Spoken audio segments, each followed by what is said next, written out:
নমস্কার বন্ধুরা, ডলির রন্ধনশালায় সবাইকে স্বাগত। আর আজকে তোমাদের সাথে শেয়ার করব দারুণ একটা নতুন পদ্ধতিতে এঁচোড় রান্নার রেসিপি। আর এই পদ্ধতিতে এঁচোড় রান্না করলে এর স্বাদ কিন্তু একেবারে ভোলার নয়। তাই এঁচোড় শেষ হয়ে যাওয়ার আগে অবশ্যই একবার এই রেসিপিটা বানাবে। এখানে আমি কিছুটা এঁচোড় কেটে পরিষ্কার করে ধুয়ে নিয়েছি। আর এই রান্নার জন্য প্রথমে আমি কড়াইয়ের মধ্যে প্রয়োজন মতো জল দিয়ে দিলাম। আর দিয়ে দেবো এখানে স্বাদ মতো লবণ। লবণ দেওয়ার পরে যখন জলটা উষ্ণ ফুটে উঠেছে, তখন আমি কেটে রাখা এঁচোড়গুলো আমি জলের মধ্যে দিয়ে দিলাম। এঁচোড়গুলো লবণ জলের সঙ্গে নাড়াচাড়া করে খুব ভালোভাবে মিশিয়ে দিয়ে এবার আমি এঁচোড়গুলোকে সিদ্ধ হতে দেব। এঁচোড়গুলো খুব ভালোভাবে সিদ্ধও হয়ে গেছে, আবার এরকম গোটা গোটাও আছে। এবারে আমি এঁচোড়গুলোকে নামিয়ে জল ঝরিয়ে নেব। প্রথমেই আমি রান্নার জন্য কড়াইয়ের মধ্যে প্রয়োজন মতো সর্ষের তেল দিয়ে দিলাম। আর দুটো মাঝারি সাইজের আলু একটু বড় বড় ডুমো করে কেটে রেখেছিলাম। তেলটা খুব ভালোভাবে গরম হতে আমি সমস্ত কেটে রাখা আলুগুলো তেলের মধ্যে দিয়ে দিলাম। এবারে আমি আলুর মধ্যে স্বাদ মতো লবণ দিয়ে দিলাম। আর দিয়ে দেব অল্প একটু হলুদ গুঁড়ো। লবণ আর হলুদ দিয়ে আমি আলুগুলো খুব ভালোভাবে নাড়াচাড়া করে ভেজে নেব। আর একটু তেলের পরিমাণ বেশি দিয়ে আলুগুলো খুব ভালোভাবে ভেজে নিলে তাহলে আলুগুলো ভিতর থেকে বেশ সিদ্ধ হয়ে আসবে, আর রান্নার পরে খেতেও ভীষণই ভালো লাগে। আলুগুলো আমি খুব ভালোভাবে নাড়াচাড়া করে এখানে দেখো লালচে করে ভেজে নিয়েছি। এবার আমি সমস্ত আলুগুলো তেলে থেকে ছেঁকে তুলে নেব। তবে তেলের পরিমাণটা নিজেদের মতন করেই কিন্তু ব্যবহার করা যায়, তাই তোমরা নিজেদের মতন করেই এখানে তেলের পরিমাণটা ব্যবহার করবে। আর ওই একই তেলের মধ্যে আমি আরও একটু তেল যোগ করে দিলাম।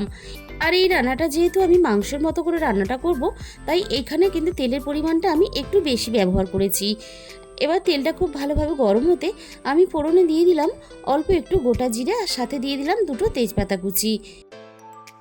এবার আমি ফোড়নটাকে তেলের মধ্যে কয়েক সেকেন্ড নাড়াচাড়া করে একটু ভেজে নেব। ফোড়ন থেকে যখন সুন্দর গন্ধ বেরিয়ে এসেছে, তখন আমি এখানে দুটো মাঝারি সাইজের কেটে রাখা পেঁয়াজ কুচি দিয়ে দিলাম। এবার আমি গ্যাসের ফ্লেমটা মিডিয়ামে রেখে পেঁয়াজগুলো খুব ভালোভাবে নাড়াচাড়া করে ভেজে নেব। পেঁয়াজগুলো বেশ ভাজাও হয়ে যাবে আর সিদ্ধ হয়ে নরম হয়ে যাবে, এরকম করে পেঁয়াজগুলো আমি এখানে ভেজে নেব। পেঁয়াজগুলোর গায়ে একটা সুন্দর সোনালি কালার চলে এসেছে। এবার আমি এখানে দিয়ে দিলাম প্রয়োজন মতো আদা বাটা, আর দিয়ে দিলাম এখানে প্রয়োজন মতো রসুন বাটা। আবারও আমি এখানে 3 থেকে 4 মিনিটের মতন সব কিছু একসাথে নাড়াচাড়া করে ভেজে নেব, যতক্ষণ না আদা আর রসুনের কাঁচা গন্ধটা চলে যায়। এবারে আমি এখানে স্বাদ মতো চিনি দিয়ে দিলাম। আবারও আমি সব কিছু একসাথে নাড়াচাড়া করে খুব ভালোভাবে ভেজে নেব। সব কিছু খুব ভালোভাবে একসাথে ভেজে নেওয়ার পরে এবারে আমি একে একে মশলাগুলো দিয়ে দেব। দিয়ে দিলাম এখানে 1 চামচ পরিমাণ হলুদ গুঁড়ো, আর দিয়ে দিলাম 1 চামচ পরিমাণ ঝাল লঙ্কার গুঁড়ো, আর দিয়ে দেবো এখানে 1 চামচ পরিমাণ ধনে গুঁড়ো, আর হাফ চামচ পরিমাণ জিরে গুঁড়ো। আর এই রান্নাতে জিরে গুঁড়োর থেকে ধনে গুঁড়োর পরিমাণটা একটু বেশি দিতে হবে। এবারে আমি এখানে কালারের জন্য হাফ চামচ পরিমাণ কাশ্মীরি লঙ্কার গুঁড়ো দিয়ে দিলাম। এবার আমি সমস্ত মশলা খুব ভালোভাবে একটু হাতে সময় নিয়ে কষিয়ে নেব। আর যে কোনো রান্নার মশলা কষানোর উপরেই কিন্তু সেই রান্নার স্বাদটা নির্ভর করে। আর এই রান্নাতে একটু সময় নিয়ে হাতে খুব ভালোভাবে তাই মশলাটাকে কষিয়ে নিতে হবে। মশলাটা আমার এখানে কষানো রেডি হয়ে গেছে। গ্যাসের আঁচটা একেবারে লোতে দিয়ে আমি মশলাটাকে আরও একটু এখানে 2 থেকে 3 মিনিট রান্না হতে দেব। আর এবারে একটা এদিকে মশলা বানিয়ে নেব। এর জন্য মিক্সিং জারের মধ্যে দিয়ে দিলাম 1 চামচ পরিমাণ চারমগজ, আর দিয়ে দিলাম অল্প একটু কাজু বাদাম। আর যেহেতু গুঁড়ো লঙ্কায় ঝালের পরিমাণটা একটু কম, তাই আমি ঝালের জন্য এখানে আরও 3টে কাঁচা লঙ্কা এখানে দিয়ে দিলাম। আর দিয়ে দিলাম 4 চামচে 2 চামচ পরিমাণ টক দই।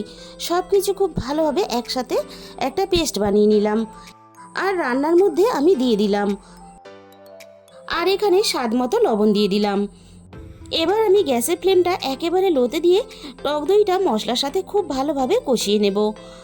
আর এইভাবে মশলা বানিয়ে এঁচোড় রান্না করলে নামি দামি হোটেলের রান্নার স্বাদকে কিন্তু হার মানিয়ে দেবে। মশলাটা আমি খুব ভালোভাবে কষিয়ে নেওয়ার পরে দেখো মশলার থেকে তেলটা সুন্দরভাবে ছেড়ে গিয়ে আলাদা হয়ে গেছে। এবার আমি এখানে সিদ্ধ করা এঁচোড়টা দিয়ে দিলাম। এবার আমি এঁচোড়টা মশলার সাথে নাড়াচাড়া করে মিশিয়ে দিয়ে এঁচোড়টা খুব ভালোভাবে কষিয়ে নেব। আর এই রান্নাতে এঁচোড় সেদ্ধ করার পরে এঁচোড়টা আলাদা করে ভেজে রান্নাটা করতে হবে না। এইভাবেই কিন্তু সেদ্ধ করে এঁচোড়টাকে মশলার সাথে কষিয়ে রান্নাটা করলে রান্নার পরে এঁচোড়ের স্বাদটা ভীষণ ভালো হয়। মিক্সির বাটি ধোয়া অল্প একটু জল দিয়ে এঁচোড়টাকে আমি আবারও খুব ভালোভাবে নাড়াচাড়া করে কষিয়ে নেব। এঁচোড়টা আমার খুব ভালোভাবে দেখো কষানো রেডি হয়ে গেছে। এর থেকে আমি আর বেশি কষাবো না। এবারে আমি এঁচোড়ের মধ্যে আগে থেকে ভেজে রাখা আলুগুলো দিয়ে দিলাম। এবারে আমি ভাজা আলুগুলো এঁচোড়ের সাথে নাড়াচাড়া করে খুব ভালোভাবে আলুগুলোকে এঁচোড়ের সাথে মিশিয়ে দেব। এঁচোড় আর আলু খুব ভালোভাবে সিদ্ধ হওয়ার জন্য আমি এখানে প্রয়োজন মতো জল দিয়ে দিলাম। আবারও আমি সব কিছু খুব ভালোভাবে একসাথে নাড়াচাড়া করে মিশিয়ে দেব। এঁচোড় যেহেতু আগে থেকেই খুব ভালোভাবে সিদ্ধ করা আছে আর আলুটাও খুব ভালোভাবে ভাজা আছে, তাই রান্নাটা হতে কিন্তু খুব বেশি সময় লাগবে না। এবার আমি কিছুক্ষণের জন্য ঢাকা দিয়ে দিলাম। কিছুক্ষণ পরে আমি ঢাকা খুলে দেখে নেব এঁচোড় আর আলু খুব ভালোভাবে সিদ্ধ হয়েছে কিনা। আগের থেকে গ্রেভিটা বেশ অনেকটাই কমে এসেছে আর এঁচোড় আর আলু এখানে খুব ভালোভাবে সিদ্ধও হয়ে গেছে।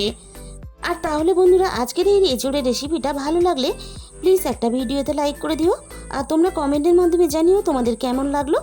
আর চ্যানেলে নতুন বন্ধু হয়ে থাকলে এরকম নতুন নতুন রেসিপি পেতে অবশ্যই আমার চ্যানেলটাকে সাবস্ক্রাইব করে নিও। এবার আমি এঁচোড়ের মধ্যে দিয়ে দেব 1 চামচ পরিমাণ গরম মশলার গুঁড়ো।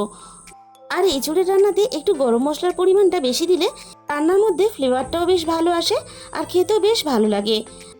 গরম মশলার গুঁড়োটা আমি রান্নার সাথে খুব ভালোভাবে মিশিয়ে দিয়ে গ্যাসের ফ্লেমটা এখানে বন্ধ করে দিলাম। আর স্ট্যান্ডিং টাইমে আমি 5 মিনিটের জন্য ঢাকা দিয়ে দেব। আর 5 মিনিট পরে তোমাদের আমি ঢাকা খুলে দেখিয়ে দেবো, দেখো এঁচোড়টা কতটা দেখতে লোভনীয় হয়েছে। আজকে তাহলে এই পর্যন্ত। আর তোমাদের মূল্যবান সময় দিয়ে আমার এই রেসিপিটা শেষ পর্যন্ত দেখার জন্য তোমাদের সবাইকে অসংখ্য ধন্যবাদ।